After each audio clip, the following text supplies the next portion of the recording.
Welcome back to the 7th annual BeadALong. This is the second video. Now, you've got your length of right angle weave, and you should have come out of the center. If you've already moved your thread over to one of the top, that's fine. That's where we're going to have to start either way. So the big thing is that you're going to start coming out of one side. You have to be going towards the outside of the bracelet. You don't want your thread coming from the inside.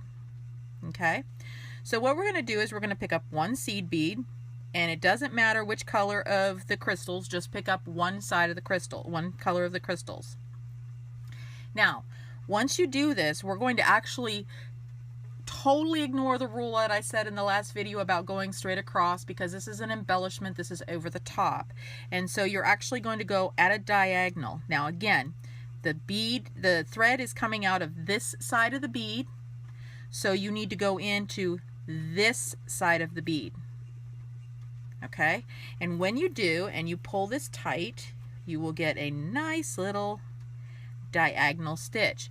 You also will be now coming out of this bead at that side, so you'll be in perfect alignment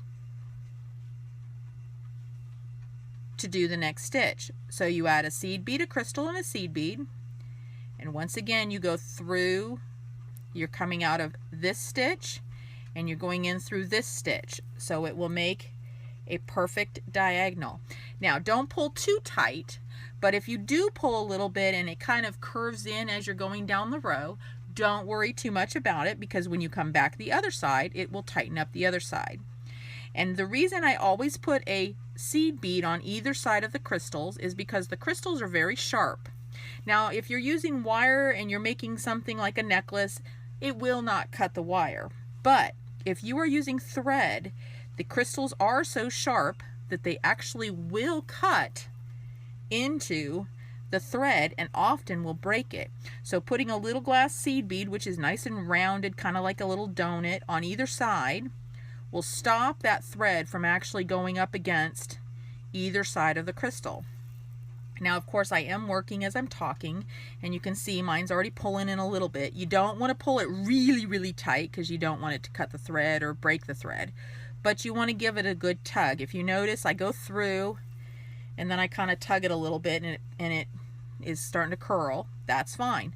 You're going to go all the way down to the other end doing the same thing. Okay?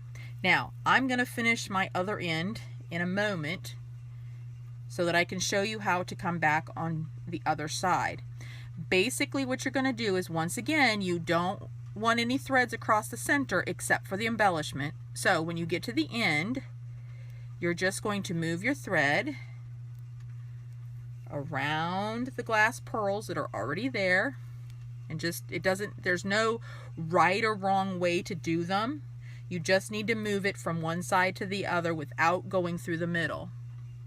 Once you're coming out the opposite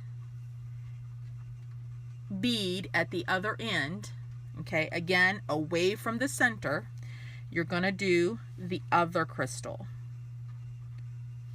One seed bead, one crystal, one seed bead. Now you're coming out this side, so we're going to go in this side. And what this is going to do is give you a nice little angle on your crystals. Okay, so I'm coming out this side. I'm now going to go in this side. And see how it's making that nice angle? And again, it's also tightening up as I'm going.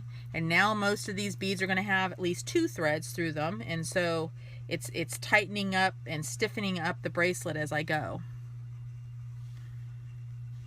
Now I'm going to go to the end, and then I'll pause again, and we'll do a third video of how to finish off. When you get done doing these crystals, do not tie off any of your threads, because you're going to use those same threads as the ends. We will do a little bit of knotting just in case they break, but I'll show you what to do. So when you get done, you're going to go all the way down and all the way back. You're going to have your working thread up at the top, and your dead tail at the bottom. This should be enough if you left a good space to do your little loop that you need for the clasp. So go ahead and finish going all the way down and coming all the way back up, and come back and see the third video. Have fun!